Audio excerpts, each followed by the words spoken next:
नमस्कार, मेरा नाम है गौरव पाल। आपका स्वागत है हमारे इस नए वीडियो में। आज हम बात करने वाले हैं उत्तर प्रदेश उपचुनाव की और उत्तर प्रदेश उपचुनाव में कांग्रेस और सपा के बीच चल रही रसाकसी की। जी हाँ, जैसे कि आप सभी लोग जानते हैं कि कुछ दिनों में उत्तर प्रदेश उपचुनाव की घोषणा होने वाली है। ऐसे में कांग्रेस और सपा के बीच सीट बंटवारे को लेकर एक बड़ी जंग चल रही है। सपा कांग्रेस को बड़ा हिस्सा देने को तैयार नहीं है। क्या है इस पूरी खबर में, बने रहिए मेरे साथ, मैं आपको बताऊंगा। लेकिन उससे पहले आप लोगों से एक दरख्वास्त है कि ज़्यादा से ज़्यादा संख्या में चैनल को सब्सक्राइब करें, बेल आइकॉन दबाएं, वीडियो को लाइक करें और शेयर करें।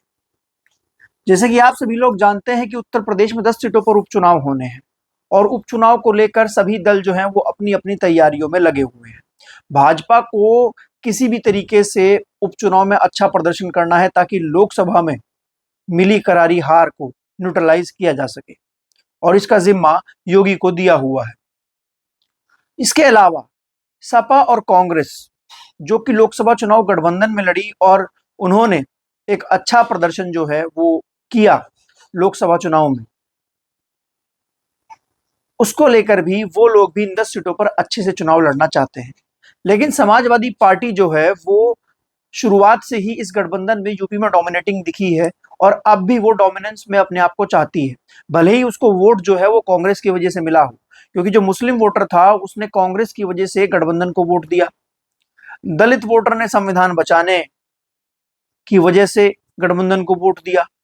जो हवा 3 महीने पहले 4 महीने पहले लोकसभा चुनाव में दिखाई दी वो उत्तर प्रदेश में बदल चुकी है। जो उत्तर प्रदेश का दलित वोटर है उसकी राय बदल चुकी है। उस पर हम बाद में बात करेंगे, लेकिन पहले बात करते हैं उपचुनाव में चल क्या रहा है। उपचुनाव में अभी हाल ही में जब हरियाणा चुनाव के नतीजे आए और हरियाणा चुनाव में कांग्रेस को करारी हार मिली, तो अखिलेश यादव ने मौके का फायदा उठाया और कांग्रेस को और डिमोरलाइज करने के लिए 6 सीटों पर अपने कैंडिडेट अनाउंस कर दिए, जिसमें करहल, सीमा मऊ, फूलपुर, मिल्कीपुर, कटहरी और मंझवा है। 6 सीटों पर कैंडिडेट अनाउंस कर दिए और सूत्रों के हवाले से खबर यह है कि समाजवादी पार्टी कांग्रेस को मात्र सिर्फ 2 सीटें देना चाहती है। लोग कह रहे हैं कि अखिलेश यादव कांग्रेस को मात्र 2 सीटें देकर हरियाणा का बदला हरियाणा का बदला जो है वो उत्तर प्रदेश में ले रहे हैं राहुल गांधी से और कांग्रेस से। क्योंकि जब हरियाणा में इंडिया गठबंधन के तहत चुनाव लड़ने की बात हुई और खबर आई थी बीच में कि आम आदमी पार्टी और समाजवादी पार्टी भी चुनाव लड़ सकती है हरियाणा में कांग्रेस के साथ गठबंधन कर, और कांग्रेस सपा को 1 से 2 सीटें दे सकती है, तो उस पर अखिलेश यादव ने एक प्रतिक्रिया की थी। बोला था कि इंडिया गठबंधन जीतेगा, भाजपा हारेगी। लेकिन उसके बाद जब दीपेंद्र हुड्डा की प्रतिक्रिया उस पर आई तो दीपेंद्र हुड्डा ने बड़े तलक अंदाज में कहा था कि समाजवादी पार्टी का हरियाणा में कोई जनाधार नहीं है, इसलिए हमको उनके साथ यहां गठबंधन करने की जरूरत नहीं है। लेकिन अब क्या हुआ, अब जब कांग्रेस को करारी हार मिली हरियाणा में और जो अहिरवार का क्षेत्र है 10 में से 8 सीटें बीजेपी जीत गई, तो ऐसे में समाजवादी पार्टी एक माहौल बनाने की कोशिश कर रही है कि देखिए हमसे गठबंधन नहीं किया, इसलिए कांग्रेस को वहां पर अहिरवार के क्षेत्र में बड़ा नुकसान हुआ और हमसे गठबंधन करते तो शायद फायदा होता। लेकिन ये बात किस हद तक सही है ये उपचुनाव में पता लग जाएगा, क्योंकि अगर एक तरीके से देखा जाए तो जो वोटर है कांग्रेस का, जो वोटर है हरियाणा अहिरवार का, वो पूरी तरीके से भाजपा ही है। समाजवादी पार्टी का तो वहां कुछ भी वर्चस्व मालूम नहीं होता। और अगर ऐसा था तो सपा जैसे जम्मू में अकेले चुनाव लड़ी, कश्मीर में अकेले चुनाव लड़ी, तो सपा ने हरियाणा में अकेले चुनाव क्यों नहीं लड़ा अगर सपा को लगता था कि वहां उनका वर्चस्व है। पहला पॉइंट। अब हम बात करते हैं, सुनने में खबर यह है कि उत्तर प्रदेश कांग्रेस के प्रदेश अध्यक्ष अजय राय जो हैं वो आगामी पार्टी के फ्यूचर को देखते हुए कांग्रेस के लिए एक बड़ा हिस्सा मांग रहे हैं गठबंधन में और वो लगभग 5 सीटों पर चुनाव लड़ना चाहते हैं। उनमें से कुछ सीटें तो ऐसी हैं जिन पर सपा ने अपने कैंडिडेट अनाउंस कर दिए हैं। सपा की ओर से सूत्रों के हवाले से खबर यह है कि सपा कांग्रेस को सिर्फ 2 सीटें देगी। ऐसे में जो कांग्रेस के प्रभारी हैं अविनाश पांडे, उन्होंने कहा है कि हरियाणा में हमारा अलग प्रदर्शन रहा, उससे हमारा कार्यकर्ता निराश और हताश हो सकता है, लेकिन यूपी में हमारा अलग जनाधार है। अब जब ये रसाकसी दोनों पार्टियों के बीच हो गई है तो हम चर्चा भी कर लेते हैं कि क्या अब क्या माहौल है 24 के लोकसभा चुनाव के उलट। कांग्रेस को एक तरीके से ये लगता है, कांग्रेस का मानना ये है कि समाजवादी पार्टी गठबंधन में आई और हमारी वजह से उसको मुस्लिम और दलित वोट ट्रांसफर हुआ और इस गठबंधन में उसका बड़ा फायदा हो गया और समाजवादी पार्टी ने लोकसभा चुनाव में भी कांग्रेस को कम सीटें लड़ने के लिए दी। कांग्रेस को ये लगता है। उसके बाद अगर हम बात करें उस सिनेरियो की और उस हवा की जो इस समय है, तो इस समय मैं आपको बता दूं कि कांग्रेस और समाजवादी पार्टी का माहौल जो 2024 के लोकसभा चुनाव में था वो बिल्कुल बदल चुका है। दलितों ने जब अपना घर फूंक कर, मतलब अपनी पार्टी, अपनी पारंपरिक पार्टी को छोड़कर संविधान और आरक्षण बचाने के नाम पर सपा और कांग्रेस को वोट तो दिया, लेकिन सपा और कांग्रेस को वोट देने के बाद जो दलित समाज है, जो बहुजन समाज के लोग हैं, वो पछता रहे हैं।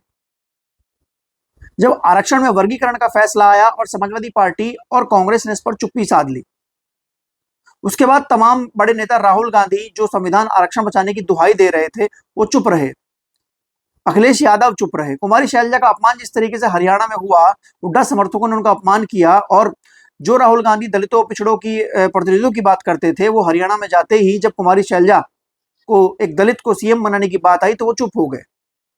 इस पूरे प्रकरण से जो दलित समाज है वो कांग्रेस से पूरी तरीके से नाराज हो चुका है और उसका कहना है कि हम बहकावे में पहले तो आ गए थे लेकिन अब नहीं आएंगे, क्योंकि ये तो आरक्षण और संविधान बचाने की बात करते थे, लेकिन बात जब आरक्षण की आई तो चुप हो गए। फिर अगर तेलंगाना को देखा जाए तो तेलंगाना में SC ST आरक्षण में सब कैटेगराइजेशन भी शुरू कर दिया सुप्रीम कोर्ट के फैसले के बाद। तो एक तरीके से देखा जाए हवा पूरी तरीके से बदल चुकी है। दलित भले ही अपनी पारंपरिक पार्टी के पास वापस ना लौटे, उसमें से आधा लौटे, कितना भी लौटे, लेकिन वो कांग्रेस और सपा को वोट नहीं देने वाला, ये दिखाई दे रहा है। और इस उपचुनाव में कांग्रेस और सपा का जो भ्रम है वो पूरी तरीके से टूट जाएगा, ऐसा दिखाई दे रहा है। और अगर दोनों पार्टियों में गठबंधन के सीट बंटवारे को लेकर बात नहीं बनती है और दोनों पार्टी अलग अलग चुनाव लड़ लेती हैं, तो ऐसे में जो बड़ा जनाधार, जो मुस्लिम जनाधार है, ऐसे में जो बड़ा जनाधार, जो मुस्लिम जनाधार है इस गठबंधन का, वो किस ओर जाएगा, कांग्रेस की ओर या सपा की ओर? और अकेले मुस्लिम जनाधार के कारण क्या ये उपचुनाव दोनों ही पार्टियां जीत पाएंगी, ये देखने वाली बात है। और अगर दोनों मिलकर साथ भी लड़ती हैं तो अभी भी जो दलित वोटर है वो इस गठबंधन के साथ नजर नहीं आ रहा है। तो इस गठबंधन के लिए दोनों तरीके से मुसीबतें आ गई हैं। समाजवादी पार्टी कांग्रेस का वर्चस्व बिल्कुल भी बढ़ने नहीं देना चाहती उत्तर प्रदेश में, क्योंकि समाजवादी पार्टी जानती है कि मुस्लिम जो है वो कांग्रेस को देखकर वोट करता है। और ऐसे में अगर यूपी का मुस्लिम कांग्रेस की ओर शिफ्ट हो जाता है, तो जिस समाजवादी पार्टी ने एक समय पे कांग्रेस को बाहर किया था उत्तर प्रदेश से, मुलायम सिंह यादव ने, वो कांग्रेस की एंट्री फिर उत्तर प्रदेश में होती हुई दिखाई दे रही है। तो समाजवादी पार्टी के लिए भी चौतरफा जो है यहां से मुसीबतें हैं और कांग्रेस के लिए भी चौतरफा मुसीबतें हैं। कांग्रेस 2 सीटों पर तो बिल्कुल भी कॉम्प्रोमाइज नहीं करेगी। खबर यह है कि कांग्रेस को गाजियाबाद या खैर सीट दी जा सकती है, लेकिन कांग्रेस को लगभग 5 सीटें चाहिए और अखिलेश यादव 1 या 2 सीटें उनको देंगे। लेकिन कांग्रेस जो है वो फूलपुर भी चाहती है, वो मीरापुर भी चाहती है, वो गाजियाबाद भी चाहती है, वो मंझवा भी चाहती है, वो खैर भी चाहती है। ये वो 5 सीटें हैं जहां पर कांग्रेस जो है अपना दावा ठोक रही है।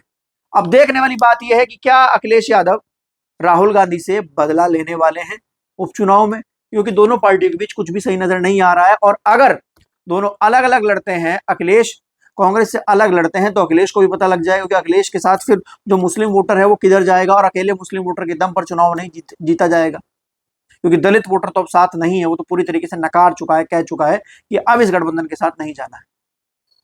तो सवाल ये बनता है आखिरी में कि आखिर 2024 में अपनी ताकत दिखाने वाला इंडिया गठबंधन उत्तर प्रदेश में आगामी 10 सीटों के उपचुनाव पर कहां खड़ा है, कितनी सीटें जीत पाएगा, क्योंकि अब उसके साथ वो जनाधार नजर नहीं आ रहा है। आपको हमारा ये वीडियो कैसा लगा हमें लिखकर जरूर बताइएगा। वीडियो को लाइक कीजिएगा, चैनल को सब्सक्राइब कीजिएगा और ऐसे ही हमारे साथ बने रहिएगा।